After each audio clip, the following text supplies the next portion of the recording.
কি অবস্থা সবার, আশা করি সবাই অনেক ভালো আছেন। তো আজকে কিন্তু 28 তারিখ মানে শুক্রবার। তো আজকে কিন্তু এসএসসি রেজাল্ট দিবে। তো এখন বাজে রাত 2টা 25। তো কালকে সকাল 10টা থেকে 11টার মধ্যে আমাদের এসএসসি রেজাল্ট প্রকাশ করবে। তো আমরা কীভাবে সহজে অনলাইন থেকে আমাদের রেজাল্টটা নিজে নিজে দেখে নিতে পারবো। তো এখন সবার হাতে স্মার্টফোন আছে, তো চাইলে সবাই নিজের রেজাল্ট নিজে দেখে নিতে পারবেন। তো আগে আমরা স্কুলে যেয়ে বসে থাকতাম যে কখন আমাদের রেজাল্ট বের করে দিবে স্যারেরা। তো ফার্স্টে কিন্তু রেজাল্ট অনলাইনে প্রকাশ হয়, ওইখান থেকে কিন্তু স্যারেরা সংরক্ষণ করে আমাদেরকে রেজাল্টগুলো জানায়। তো রেজাল্ট আসার সাথে সাথে কীভাবে আমরা দেখব, তো তার জন্য আমাদের ফোন থেকে যে কোনো একটা ব্রাউজার ওপেন করে নিতে হবে, যেরকম ক্রোম ব্রাউজার হতে পারে অথবা গুগল। তো এখান থেকে গুগলটা ওপেন করে নিলাম, তারপর এখানে সার্চ বারে যাব, সার্চ বারে যাওয়ার পর এখানে লিখবো এসএসসি রেজাল্ট। এখান থেকে এসএসসি রেজাল্ট লেখার পর এখান থেকে সার্চ করব। সার্চ করার পর ফার্স্টে যে ওয়েবসাইটটা আসছে, এখানে কিন্তু অনেক আদার্স ওয়েবসাইট আছে।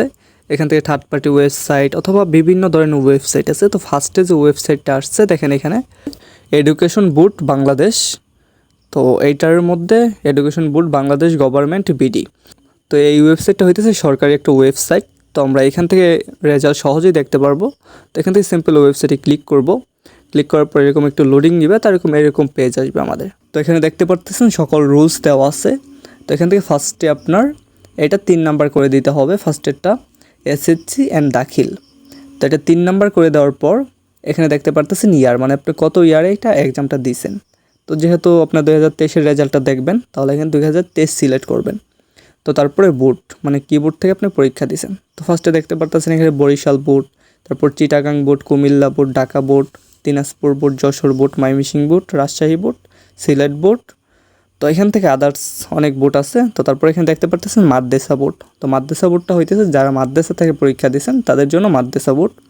তারপর এখানে টেকনিক্যাল বোর্ড আছে, তারপর এখানে ঢাকা বোর্ড। তো এখান থেকে আপনি যে বোর্ড থেকে পরীক্ষাটা দিয়েছেন, তো আপনি সেই বোর্ডটা সিলেক্ট করবেন। তো আমার বোর্ড হইতেছে ময়মনসিংহ বোর্ড। তো এখান থেকে ময়মনসিংহ সিলেক্ট করে দিলাম।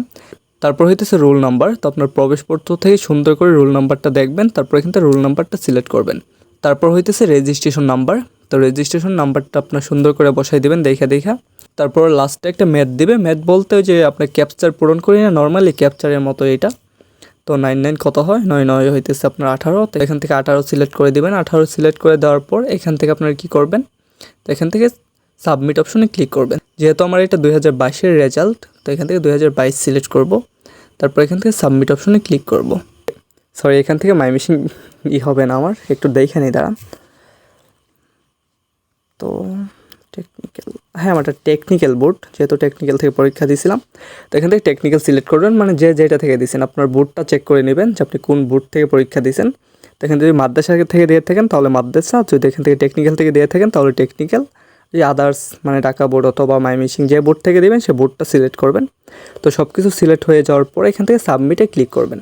তো সাবমিট অপশনে ক্লিক করার সাথে সাথে কিন্তু এখানে মার্কশিট সহ এখান থেকে রেজাল্টটা চলে আসবে। মানে আপনি দেখতে পারবেন যে আপনি কিসের মধ্যে কী পাইছেন, একদম মার্কশিট সহ রেজাল্টটা চলে আসবে। তো এখানে দেখতে পারতেছেন আমার নাম, আমার বার্থডে সহ সব কিছু ডিটেলসে রেজাল্টটা চলে আসছে। তো কোন জায়গা থেকে পরীক্ষা দিছি, এই যে আমার নাম নোমান মিয়া।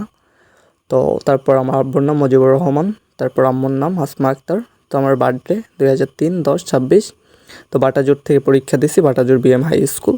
তো ডিটেলস, সব ডিটেলস একদম মার্কশিট সহ চলে আসবে যে আপনি কিসের মধ্যে কি পাইছেন, যেটার মধ্যে আপনি যেটা পাইছেন সুন্দর করে আপনার রেজাল্টটা চলে আসবে।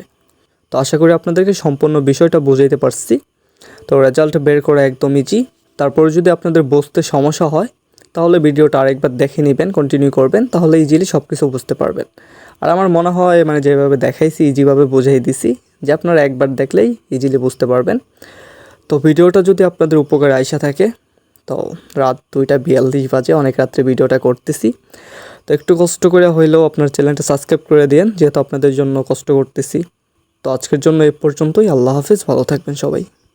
যে কোনো পরিস্থিতিতে আপনার নামাজ পড়তে হবে। সব কাজের পরেই আপনার ক্লান্তি আসবে, একমাত্র নামাজের পরেই আপনার শান্তি আসবে।